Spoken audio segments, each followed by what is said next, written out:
everyone, we're here at Super Dirt Week, Syracuse, New York. We're here with Richie, Tobias. First question I want to ask you, which it's probably obvious, but I want to ask you anyways, how did you get to be called Toby? Toby, I mean, that's a family tradition. My dad was called Toby. My uncle, which was the original Toby Tobias, people don't know that there was a Toby before my father. So it's been through the family, and it sort of just stuck. Now, I got here a little early today, and I got talking to a couple other USAC teams, and they were kind of, you in a tizzy. Have you gone over and seen Tobias's car? Have you been over there? What makes this car so different that is sending these guys into kind of a frenzy? I'm from Pennsylvania, they're from Indiana, so we think a little different. I've got a modified background, and I tell people I enjoy building cars as much as I do driving, and we try to just get a better piece, and I think we do have a better car. It's just then it's up to me to get the job done. So it freaks them out a little bit, and that's good. We need all we can to beat the Tracy Hines and the Chris Wyndhams, and some of them guys are pretty good gassers.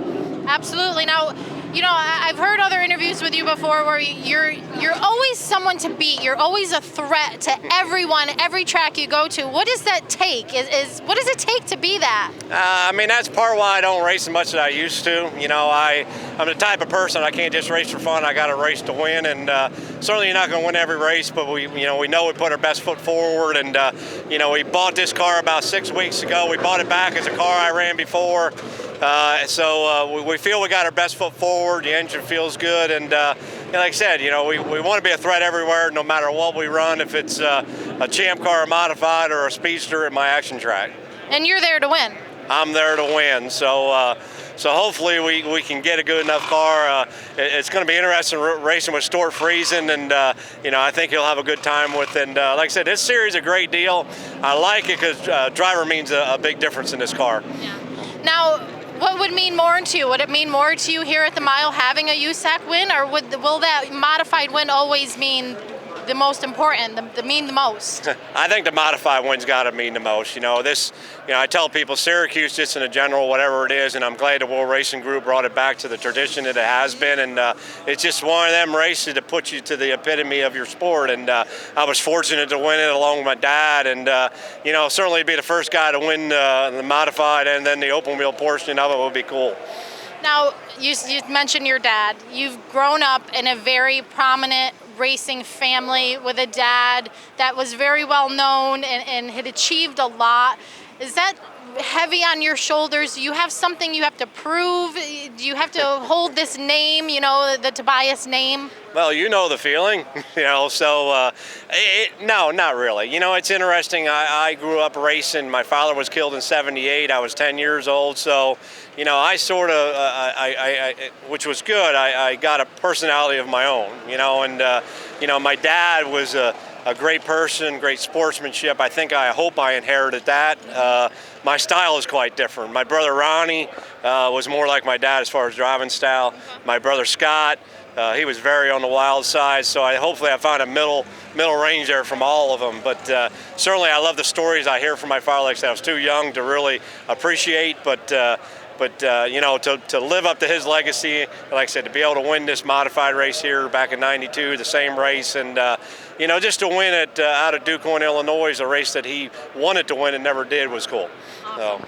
Now, the Speedster STRs you got going on, I don't know if the everyday person would know that you're a fabricator as well, and what I've heard, you're kind of into the old school way of fabricating. I am, I really am, which sometimes gets you in trouble, but I tell you what, we started the Speedster deal back in '08. All the cars I build, not only to my slingshot class, but them, we try to put racing back into the driver's seat where talent really prevails, not the pocketbook, and that's a lot what we do. And to put my foot forward, full circle, I bought a racetrack down in Kutztown, Pennsylvania. So I'm too stubborn to have everybody. I got to do everything myself to feel that it's done right. And Kutztown's been very great to have guys like Kenny Brightbill and Billy Pouch and Rick Eckert, and then have Anthony Borrego and some of those guys run my racetrack and put a good show on. It's really neat. It makes me proud that we built something that's doing what it's supposed to do. So. Now we're going to ask a couple random questions. All right. What's your most memorable moment here at the mile? Has to be the non-qualifiers race in 1990. Was very memorable. First time I was fortunate to have good horsepower from Harold Trucking. I got an engine from them, and it was just an outstanding day. I think in 90, we all say we should have won, but that was one that was taken away from us. And but that race there was super memorable. Certainly the win. Now, if you could race against any driver, any division, any generation, who would it be? Wow, I think it'd be a couple of them. Certainly, my dad would be one to be very interesting. I think Mario Andretti and AJ Foyt. I just think the epitome is, I like guys who can drive multiple different cars. And Mario Andretti showed that, and that's what I like about the Champ cars. When I won Du Quoin, my name was put up there with Mario Andretti and AJ Foyt, people who won that race. So, it'd have to be those three. In closing, if for an up-and-coming team, a team starting maybe they're in their third or fourth year and they're struggling, finding sponsorships or looking for something to just give them a kick to keep going, what advice could you give to them? What advice?